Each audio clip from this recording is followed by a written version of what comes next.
The Man in the Corner. This happened about 5 years ago, and I still can't shake the feeling that I'm being watched every night. It was a regular Thursday evening in late November. I had just moved into a new apartment on the outskirts of town, a quaint little place with more character than I could have ever hoped for.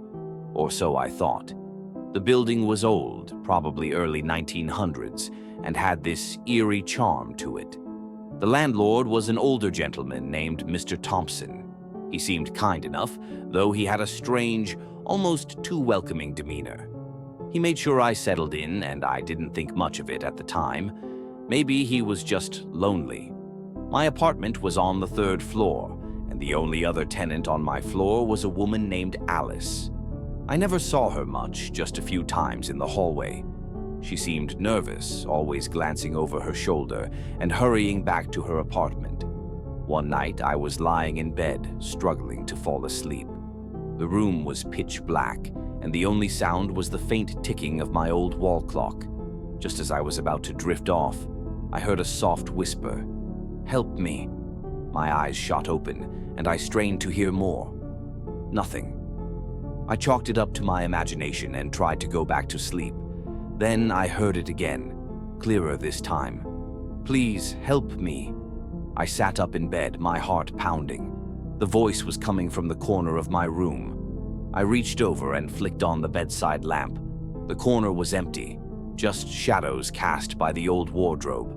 I tried to convince myself it was just a draft or the old pipes. But then I heard it again, more desperate this time. "He's coming for me. Please." I jumped out of bed and searched the room, but there was no one there. I was wide awake now and utterly terrified. I decided to go for a walk to clear my head. As I stepped into the hallway, I noticed Alice's door was slightly ajar. I could hear her crying inside. Concerned, I knocked softly. "Alice, are you okay?" The crying stopped abruptly. There was a long pause before she whispered, "He's watching you too, isn't he?" A chill ran down my spine. Who's watching me?" She peeked through the crack in the door, her eyes wide with fear. "The man in the corner. He's been here for years. He watches us, waits for us to fall asleep. Then, he takes us." I backed away slowly. This had to be some kind of joke. "Alice, that's not funny." Her eyes filled with tears. "I'm not joking. He got the last tenant too. Please, you have to believe me." I didn't know what to say, so I just nodded and went back to my apartment, locking the door behind me. I didn't sleep at all that night. The next day, I went to see Mr. Thompson. I told him about the voice and Alice's strange behavior.